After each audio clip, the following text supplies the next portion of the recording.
Hey, welcome back, and now we're going to do some trig functions, more trig functions. So up until now we've been given triangles, right, with the sides and with the angle, and we can easily find the trig function, the trig value, right, sine, cosine, tangent of the given angle, knowing what the opposite, the adjacent, and the hypotenuse lengths are. Well, what if we don't have the triangle? What if we just are given the angles? Well, that's why you have a calculator, because your calculator has these nifty keys right here. For example, mine has sine, cosine, and tangent. So you can find the sine, cosine, and tangent of any angle that's given to you. So let's do it. Let's find the sine of 38 degrees. Okay, let's do that. So we're going to do sine. So I'm just going to push sine right here. And then I'm going to get sine, and now I'm just going to push 38. Okay, so I have 38. Now at this point, all I have to do is hit enter. And there's the sine. So it's approximately 2964, right? 2964. So that's what I would write. 0.2964. Okay? Now, what about 138 degrees? Sine of 138 degrees. Yes, you can take the sine of an angle larger than 90, right? So what is the sine of 138 degrees? Well, let's do it. Sine, now I'm just going to put 138.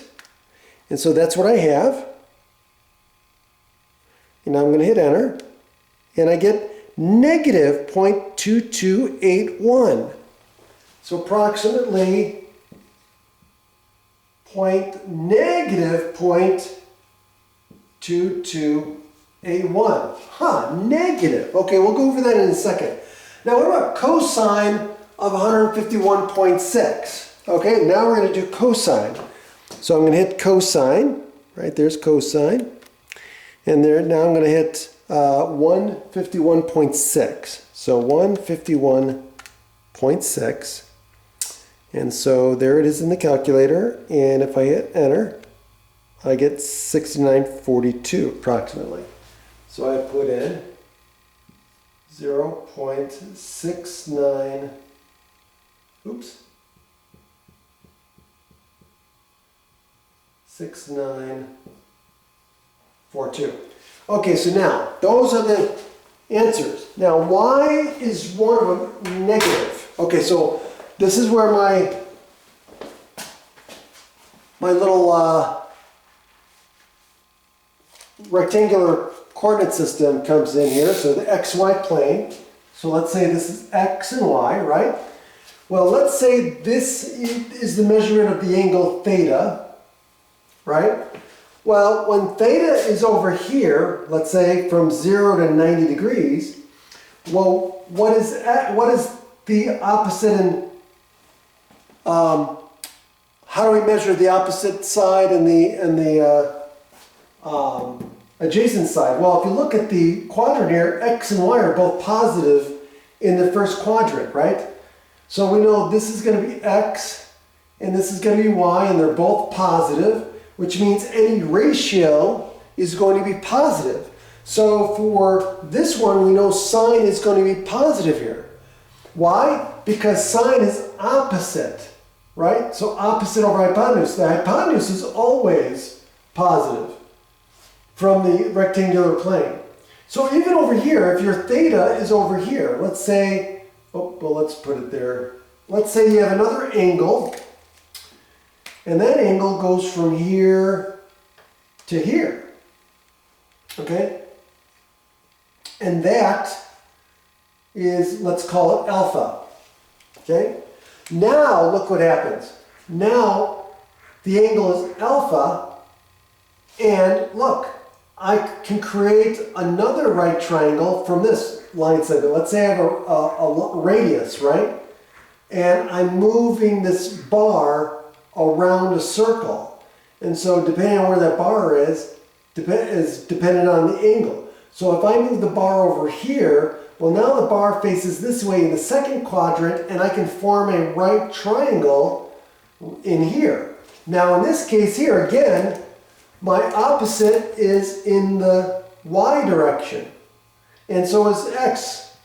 But notice that this x is now negative, right? When I'm in the second quadrant, x is now on the negative side, because again, this is the origin, 0, 0. So x is negative over here, and y is positive. So that's why the sine of 138 degrees, if this was 138 degrees, that puts me in the second quadrant, okay? Because the second quadrant goes from 90 to 180 degrees. And so if I have 138, I'm taking the sine, well, the opposite, or excuse me, hold on.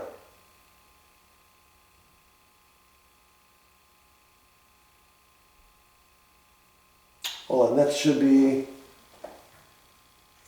negative.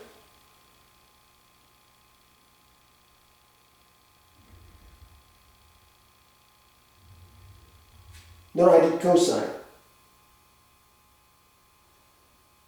Did I do sine? Hold on a second.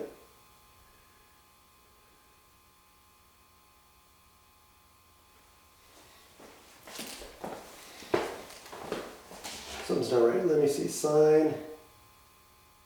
Oh, hold on a second. Hold on a second. I'm not in. Hold on a second. Let me make sure. Oh, yep. I'm not in the right mode. I knew something wasn't right. Okay, so those are. Let me. These are wrong. Hold on a second. Let me do that again. My calculator was in radian mode, and so I was taking the sine of an angle in radian mode, which messed everything up. So again, make sure your calculator is in the correct mode. So I meant to have this in degrees. So now it's in degrees. Let me do this again. So I would encourage you to do this again. So sine of 38 degrees. So sine 38 degrees, 60.6157. Okay, so let me change this. And see, this is how I caught my mistake too. Okay. Sine of 38 degrees is 0.6157. 6157 approximately. And now sine of 138 degrees, now this should be negative. Or no, positive, I mean. So this is positive